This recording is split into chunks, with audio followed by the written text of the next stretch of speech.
En fait, je peux plus voir ma tête. Oula, c'est très foncé. Dégoûté que mon produit soit cassé quoi. Je peux vous assurer qu'ils sont pigmentés. Je vois mes cils. Oh, hey, yo tout le monde. J'espère que vous allez bien. Je suis trop contente de vous retrouver dans cette nouvelle vidéo make-up. Ça faisait super longtemps que j'avais pas tourné une vidéo make-up. Enfin, super longtemps. Ça fait peut-être quand même 2 semaines. Mais pour 1 an de vidéo que je passais à filmer 2 fois par semaine, c'est vrai que 2 semaines ça fait très bizarre. Mais franchement, je suis trop contente de filmer de nouveau. Et puis bah c'est parti pour 2 vidéos par semaine pendant 1 an encore. Trop hâte de voir ce que cette année nous réserve. En tout cas, voilà, j'ai fait ma petite semaine de vacances. Ça m'a permis de me reposer et encore heureux puisqu'en fait, j'ai appris pendant cette semaine de vacances là que j'avais la mononucléose. Si vous me suivez sur Insta, vous le saviez déjà, on l'a appris un petit peu ensemble limite. Donc écoutez, bah je suis toujours malade mais ça me change pas des 3 dernières semaines donc je tiens le coup. Mais je vous avoue quand même que j'ai hâte de me faire un petit ravalement de façade parce que là je trouve que j'ai pas spécialement bonne mine et aujourd'hui on se retrouve dans une vidéo pour tester toutes les nouveautés make-up que j'ai reçues, que j'ai eu dans mon calendrier, que j'ai acheté. Enfin je vous ai fait des hauls et là on va enfin tester tous ces produits de make-up. Il y en a, je ne peux plus attendre, j'ai trop envie de les tester. Donc c'est parti, je vous laisse tout de suite avec la suite.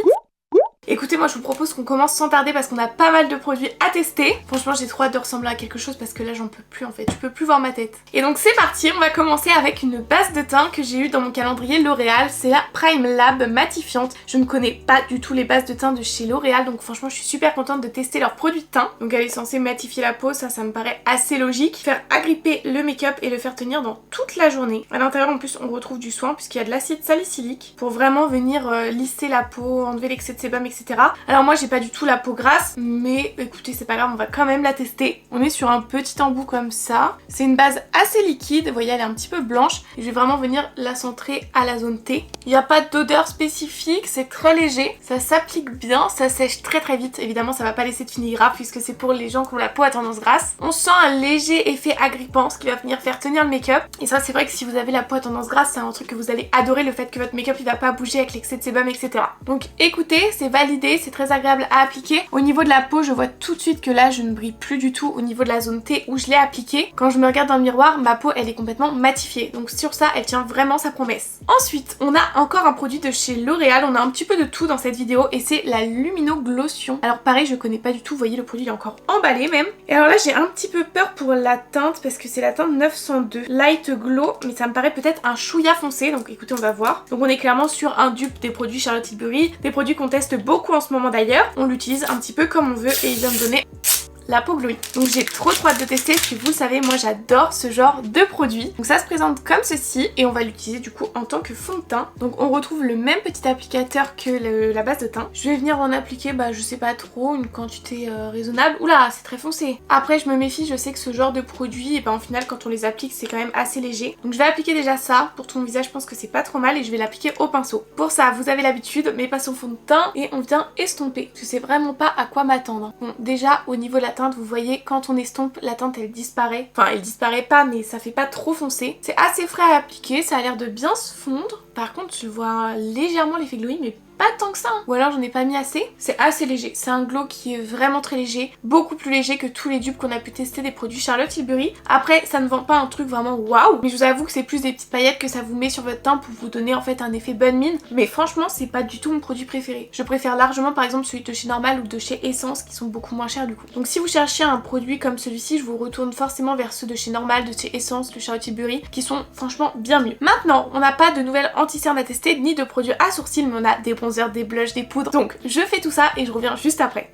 Bon voilà, mes sourcils sont faits, j'ai mis un petit peu d'anti-cerne, j'ai mis le Make Up Révolution et la cire de chez Normal sur mes sourcils. C'est déjà un petit peu mieux mais on est toujours aussi pâle, on va pouvoir réchauffer notre teint et ça c'était un produit que j'avais trop envie de tester. C'est bien évidemment les petits sticks contours de chez Milk Makeup. Alors si vous avez suivi les péripéties dans notre haul Sephora, bien évidemment mon produit est cassé. J'ai pas du tout réussi à le réparer, enfin j'ai tout recollé ensemble mais regardez un peu l'état du produit. Sans commentaire, on peut plus le rentrer, on peut pas le ressortir plus. Je suis dégoûtée parce que c'était un produit que j'avais trop envie d'avoir. Donc écoutez, je me dis qu'il va quand même marcher et qu'on va quand même le tester. Si ça vous intéresse, j'ai la teinte Baked et je trouvais que c'était vraiment la couleur parfaite. Moi j'adore les blushs de leur gamme, alors j'avais trop envie de tester les bronzers. Je sais pas, est-ce qu'on l'applique directement sur mon teint? Est-ce que je le prélève au pinceau? Écoutez, on va l'appliquer déjà sur le teint pour voir, j'ai un peu peur, je sais pas trop quelle quantité mettre. Je pense qu'on va déjà mettre ça pour voir déjà comment ça s'estompe. Et puis je prends mon petit pinceau Fluffy Bronzer. Normalement, quand j'ai des bons bronzers, ça s'estompe plutôt bien avec. Ça a l'air d'être le cas ici. Ouais, il a l'air de super bien se fondre. C'est pour ça que j'avais trop envie de les tester ces produits là. Là j'avoue je ne dose pas mais j'ai vraiment envie d'avoir bonne mine, j'en peux plus de cette façade blanche. Et puis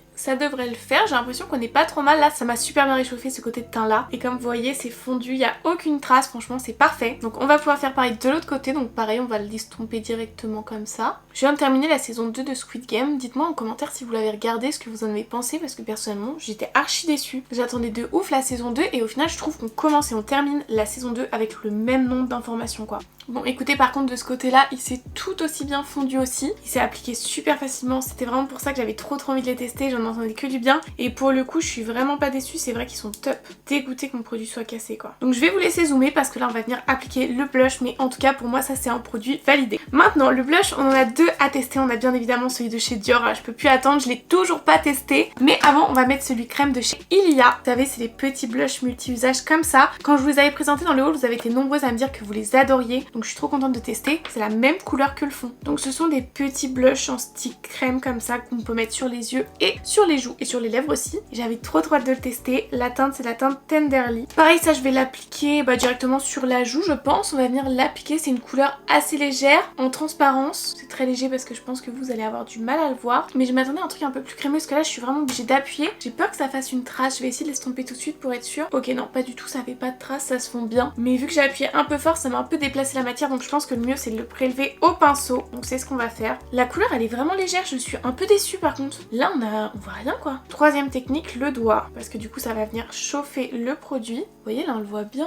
Ok on le voit peut-être un petit peu plus au doigt, mais je m'attendais à mieux là. C'est invisible là. Attendez, ce produit là il coûte une quarantaine d'euros, peut-être même 49 euros et vous allez me dire qu'il est invisible sur les joues. Après c'est peut-être la teinte, c'est vraiment un rose pâle et là c'est pâle quoi. On commence un petit peu à voir et je pense que vous voyez le rose de ce côté là. Mais attendez, j'y suis retournée combien de fois avant qu'on puisse commencer à avoir un peu de résultat quoi. Je vais faire l'autre côté, pareil au doigt, je prélève et je tapote. J'ai l'impression que c'est un peu comme ça qu'on voit mieux le rendu. Pour toutes celles qui m'avaient dit qu'elles adoraient ce blush là de chez Ilia, vous avez quelle teinte? Donc écoutez, j'ai fini de l'appliquer en vrai de vrai. C'est une très belle couleur, c'est un très bon produit. La texture elle est hyper agréable à appliquer, mais c'est hyper léger pour le prix en fait. C'est ça qui me fait un peu mal aux fesses. Mais je ne peux pas dire que le produit est nul, loin de là. Maintenant qu'on en a terminé avec les produits crème, on va pouvoir poudrer. Et j'ai trop hâte de tester cette nouvelle poudre, puisque c'est la poudre libre de chez Anastasia Beverly Hills. Alors bien sûr, j'ai du retard. J'ai vraiment beaucoup de retard sur les tendances, parce qu'elle était tendance à l'époque cette poudre là. C'est la Loose Setting Powder en teinte translucène. C'est le format voyage et franchement je suis trop contente. Enfin j'avais trop envie de la tester. Ça et la Laura Mercier c'était vraiment mon top 2 des poudres à tester dans ma vie. Par contre j'ai un petit peu peur de l'ouvrir. Non c'est bon, il y a un petit tamis, faut que j'enlève. Le truc bien galère quand on a des ongles. Mission réussie. Alors ce qu'on va faire c'est qu'on va venir en mettre un petit peu dans le couvercle. Donc ça se présente comme ceci, ça a l'air assez fin. Et moi comme d'hab je vais venir la prélever avec ma petite houppette. Je tapote l'excédent sur ma main, ça a l'air vraiment hyper fin, j'adore. Et on va venir l'appliquer en insistant bien sur notre contour de l'œil. Ok, elle a l'air de super bien lisser la peau là quand je vois vite fait. Alors je pense que vous allez peut-être pas forcément le voir, mais ça a vraiment énormément matifié mon contour de l'œil. Un petit peu asséché, mais ça je sais pas si ça vient de la base matifiante qu'on a mis au-dessus, plus là une poudre qui vraiment matifie fortement. Après c'est léger, ça veut dire que moi je sors comme ça, il n'y a aucun problème. Et par contre mon contour de l'œil est vraiment tout lisse. Donc je vais venir en mettre de l'autre côté. Il n'y a pas l'air d'avoir de reflet blanc ou de reflet flashback. J'en prélève avec ma petite houppette et on tapote notre contour de l'œil. Franchement elle lisse carrément la peau. Là j'ai plus aucun pore, mais je saurais pas comment dire, j'ai l'impression qu'elle laisse une texture sur la peau, ça me stresse. Ou alors c'est le blush qui est vachement gras. Et j'ai l'impression que oui, ça vient du blush. Je vais matifier un petit peu plus au niveau où on l'a mis. Bon en tout cas la poudre c'est totalement validé. Je sais pas si vous allez bien vous en rendre compte à la caméra, mais ma peau elle est vraiment hyper lisse. Maintenant que notre teint est matifié, vous voyez on perd forcément un petit peu de couleur, surtout qu'on avait un blush qui était assez transparent.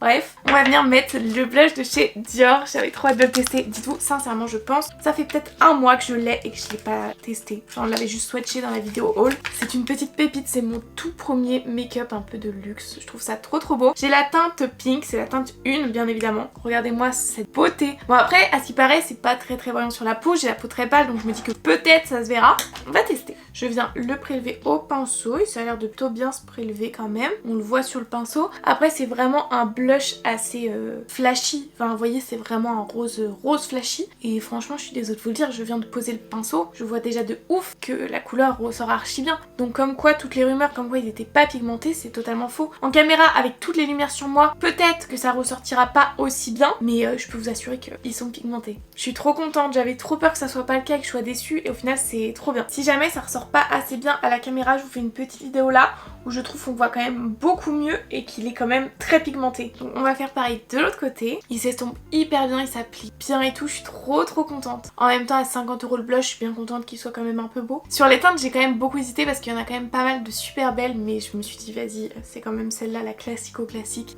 Ça m'a grave bien rehaussé le teint. Je crois que c'est mon produit préféré de cette vidéo là, vraiment il est incroyable. Donc pour moi c'est clairement une recommandation à vous faire. Maintenant qu'on en a fini avec notre teint, je vais juste passer vite fait un coup de spray fixateur. Voilà, j'ai mis mon petit coup de spray fixateur, comme ça va bien venir toute la journée. On va pouvoir s'occuper de nos yeux et de nos lèvres et vous allez être contents parce qu'on va pouvoir enfin remettre du mascara. Je pense que vous avez bien vu que j'avais plus de cils. Mais avant ça, j'ai un nouveau liner à tester. Alors ça fait super longtemps que j'avais des liners à tester, mais c'est le Infaillible 24 heures gel de chez L'Oréal, toujours. Il se présente comme ceci, donc je l'ai jamais testé. Et au niveau de la mine, ça m'a l'air hyper fin, hyper précis. Comme j'aime, il est censé venir tenir 24 heures et être hyper précis. Hâte de voir, ça fait longtemps que j'avais testé un petit liner. Donc là, bien évidemment, je prends mon petit miroir, hein. Désolée, je pourrais pas vous faire un tuto, on voit super bien. Puis on va venir le tester tout simplement. Déjà, il marque super bien. Il est vraiment noir intense, ça j'aime beaucoup. Et il sèche direct. Ok, franchement, il est pas mal du tout. Il est bien noir, bien précis. Ce que j'aime bien, c'est que je vois direct qu'il a séché. Et ça veut dire que c'est un liner qui va sûrement pas bouger de la journée dans les petits plis et tout. Par contre, j'ai un petit doute sur le fait que la mine, qui est très grande mais très fine au bout, ne s'assèche pas assez rapidement. J'ai un petit doute là-dessus. Je vais essayer de faire l'autre pareil. Bien évidemment, toujours galère d'avoir les deux pareils. Écoutez, j'ai un petit peu galéré à avoir les deux pareils, mais ça vient pas forcément du stylo, ça vient juste de moi. Franchement, il est bien. Comme vous le voyez, il est vraiment noir. Des deux côtés, il est bien sec, donc j'espère qu'il va pas bouger. Mais par contre, en fait, je vous avoue, avec le petit embout qui s'assèche assez vite, pour moi, c'est pas forcément les mieux. Mais on peut pas cracher sur le fait que c'est quand même un très bon liner que j'utiliserai parce que j'aime bien ce genre de feutre. Maintenant, on va mettre du mascara. Et j'ai le nouveau mascara de chez Fenty Beauty à tester qui se présente comme ceci. C'est le Elati, si je dis pas de bêtises. Après, c'est un mascara qui n'est pas waterproof, donc je pense que niveau courbure, voilà, on s'attend pas à grand chose. Et au niveau de la brosse, ok, normalement ce type de brosse là j'aime bien, donc hâte de tester. Après je vous avoue, le rendu va être catastrophique, vous n'allez pas voir mes cils parce que depuis que j'ai retiré mes extensions de cils, bien évidemment mes cils étaient super allumés, ils sont tout petits. Mais quand je vous dis tout petit, ça veut dire que je n'arrive même plus à mettre du mascara, je me maquille même plus pour aller travailler. Donc bien évidemment je ne m'attends à rien, mais hâte de voir du coup si peut-être on va avoir un résultat. Je vais essayer de recourber le peu de cils que j'ai, c'est un petit peu le désavantage des extensions de cils, après c'est compliqué de se revoir sans. Bon, là j'ai recourbé comme je pouvais de cet œil là et du coup j'ai appliqué le mascara. Je sais pas du tout à quoi m'attendre, je vous avoue. Waouh, je vois mes cils. Oh, attendez, je vois mes cils, je suis choquée. Mais il y a quelle magie dans ce mascara là, je vous jure, j'en ai testé plein des mascaras depuis que j'ai retiré mes extensions de cils. J'ai jamais eu ce rendu là. Oh, mes cils sont invisibles, vous les verrez jamais de ce côté là tellement ils sont petits. Bon après, ils sont déjà en train de retomber de la courbure parce que bah ça c'est un mascara qui n'est pas waterproof. Mais waouh, le volume et la longueur que ça m'a fait, je suis choquée. Donc je vais venir faire exactement la même chose de l'autre côté, mais là je suis vraiment choquée. Franchement, s'il avait existé, peut-être qu'il existe mais je pense pas, en version waterproof, ça aurait été un banger pour mes cils là. Non mais regardez, on voit mes cils. Eh bien écoutez, avec mes cils catastrophiques, je trouve qu'on s'en sort quand même assez bien. C'est un super bon mascara. Pourquoi on n'en a pas entendu plus parler? Il est incroyable. Ensuite on va finir avec nos yeux et j'ai un petit crayon à tester, encore une fois de chez L'Oréal, c'est le Kohl Naturel by Paradise en crayon blanc comme ça parce qu'en fait il y en a beaucoup qui mettent en muqueuse et je trouve ça super beau, donc je me suis dit qu'on allait tester. Donc la teinte, c'est la teinte 120 Immaculate Snow et donc c'est vraiment un crayon blanc comme ça, mais je l'ai swatché et il est hyper crémeux. Je sais pas si vous allez voir juste ici, et du coup on va venir l'appliquer en fait en muqueuse pour voir un peu ce que ça donne. J'ai aucune idée de si ça sera bien ou pas. Ok, ça ouvre le regard. Ah, je sais pas si j'aime bien. On va faire l'autre quand même, mais après j'ai pas l'habitude, je mets jamais de crayon déjà, donc je pense que c'est pour ça. Ok. Ah, vous savez, j'ai l'impression de faire un maquillage de poupée un petit peu. C'est pas moche, ça fait un truc au regard, mais je sais pas si je suis fan. Bon, écoutez, c'est pas grave, c'est un petit plus, on a testé. Maintenant on va s'occuper de nos petites lèvres, et pour ça je vous l'avais présenté dans le haul, c'est l'Artist Color Pencil de chez Makeup Forever. J'avais trop hâte de le tester, surtout pour la teinte. À ce qui paraît, ces crayons là ils sont trop bien. On peut les utiliser sur les yeux et sur les lèvres. Le seul bémol c'est que c'est un crayon comme ça qui se taille, mais bon, la teinte elle était beaucoup trop belle pour moi. C'est cette petite teinte là, un marron comme ça, et c'est la teinte 600 si ça vous intéresse, et c'est le genre de teinte que j'adore moi sur les lèvres. Donc je vais faire mon contour des lèvres avec. Ils sont hyper pigmentés. Je m'attendais pas à aussi crémeux et pigmenté pour un crayon en bois, franchement. Il est incroyable, incroyable, ça va être l'un de mes crayons préférés. Après il coûte 28 € il me semble, c'est hyper cher, je vous avais dit, pour un crayon. Mais par contre regardez la teinte, Regardez comment c'est pigmenté et tout. Ok, on est clairement sur de la qualité. Hâte de voir du coup s'il va bien tenir dans la durée. Et ensuite au-dessus en fait j'ai ce nouveau rouge à lèvres. J'ai jamais testé les rouges à lèvres de chez Huda Beauty. Enfin c'est les liquides mat. Mais je sais pas si ça va bien aller avec. J'ai jamais testé les produits de la Fenty. Huda pardon. Ça se présente comme ça avec un petit embout. Oula non la teinte je crois que ça va pas du tout aller par contre. On va quand même le mettre pour la science pour tester parce que j'ai jamais testé ces produits là. Et je pense que niveau teinte ça va pas le faire. Moi si ça vous intéresse c'est la teinte Bombshell. Ils s'appliquent plutôt bien, ils sont très pigmentés, ils sont hyper agréables à porter, on les sent pas sur les lèvres. Et au final, le combo des deux c'est pas dégueu du tout. Hein. Ok, j'aime beaucoup la couleur du liquide mat. Oh non, on a perdu une lampe. Bon, écoutez, c'est pas grave, on a bientôt fini de toute façon. Mais top, je sens que ça, je peux clairement me retrouver à l'utiliser au quotidien, à le porter et tout. Là, c'est le genre de produit, vous allez clairement oublier que vous l'avez sur les lèvres et ça, j'aime beaucoup. Je pense que c'est mon 3e produit préféré de la vidéo. En tout cas, ça y est, on a terminé. J'ai enfin testé toutes mes nouveautés make-up que je gardais dans mes placards depuis tout ce temps. Personnellement, je trouve mon teint trop beau. Ça me fait très bizarre de me revoir maquillée depuis tout ce temps sans m'être maquillée. Le blush, il est incroyable. Je le trouve beaucoup trop beau. Le bronzer, franchement, c'est validé aussi. Le produit L'Oréal pour le teint, franchement, non. Vous pouvez passer votre route. Le liner, il est sympa. Le mascara, très très contente. Le combo lèvres, je suis complètement fan. Trop hâte d'avoir tous vos petits retours pour savoir ce que vous en pensez vous. Mais en tout cas, pour moi, ça, c'est complètement validé. N'hésitez pas à me dire dans les commentaires ce que vous en avez pensé vous de cette petite vidéo et de ces nouveautés, si vous les aviez testées ou non et s'il y en a qui vous donnent envie. En attendant tous vos petits retours, moi je vous fais plein de gros bisous et je vous dis à vendredi, bye.